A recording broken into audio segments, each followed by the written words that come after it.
C'est un bon signe.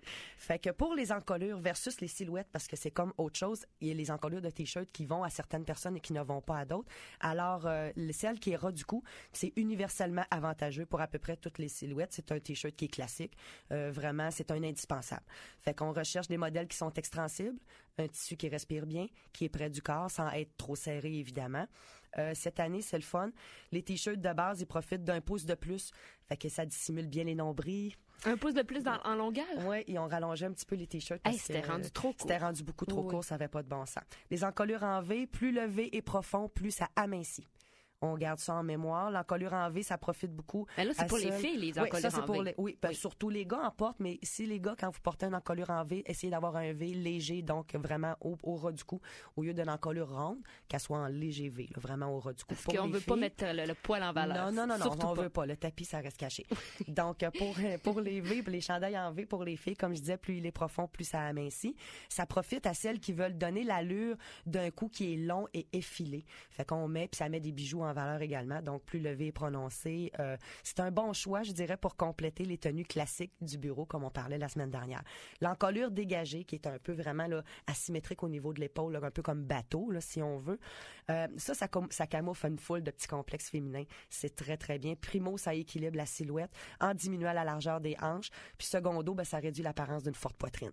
Fait qu'on l'oublie pas. Côté asymétrique, c'est-à-dire, mettons, vraiment, on part du côté gauche, on s'en va en diagonale, mettons, vers le sein droit, sans être vraiment un cache-cœur, ça réinvente carrément le t-shirt traditionnel. Donc, au lieu d'être en colure en V, au lieu d'être en avant dans le milieu, être un petit peu sur le côté.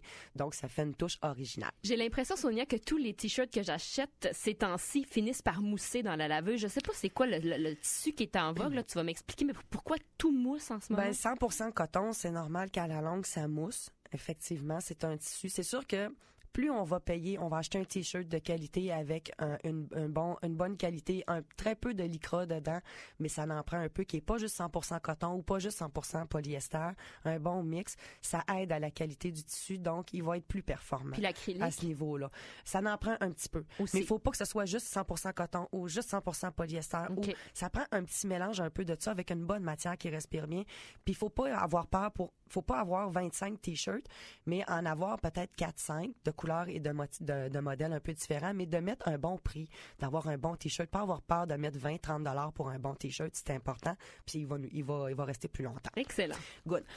Suite à ça, je dirais que pour les couleurs et les motifs, c'est les basiques classiques comme le blanc, le noir et le beige, évidemment. Les tons vifs et frais pour l'été, ça passe partout et c'est très utile. À surveiller cette saison, il y a des couleurs très épicées comme le rouge, l'orangé, les bleus turquoise, etc.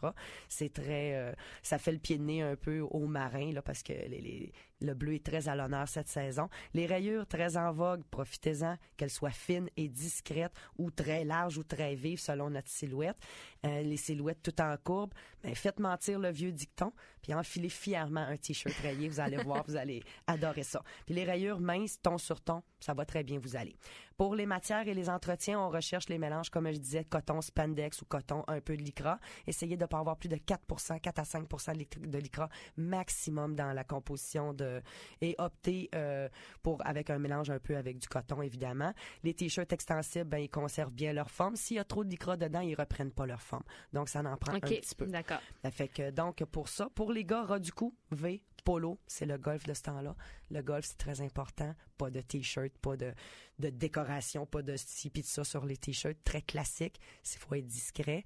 On opte pour le polo ou une chemise vraiment manche courte mais le polo est très apprécié au niveau du golf. On opte pour les couleurs discrètes, le blanc, le gris pâle, le noir. On essaie de pas y aller avec des affaires trop flashy parce que ça va avec le code vestimentaire. Sauf si on s'appelle Tiger Woods, on peut sortir son chandail rouge. Exact. Sonia, merci beaucoup. Plaisir, comme toujours. Ça fait le tour? Oui, ça fait le tour. Parfait, on se reparle la semaine prochaine. Oui. Sonia Duhamel, je vous le rappelle, est styliste vestimentaire chez Rebelle. Toutes ses coordonnées sont disponibles sur notre site internet www.quebec800.com. Vous pouvez d'ailleurs y retrouver toutes les entrevues qu'on fait avec elle, de même que toutes les entrevues qui sont diffusées dans le cadre de la programmation locale de Québec 800. On fait une courte pause et on se quitte sur une autre pièce du nouvel album des Lost Fingers. Donnez-moi de l'oxygène. Les Lost Fingers seront avec nous après la pause.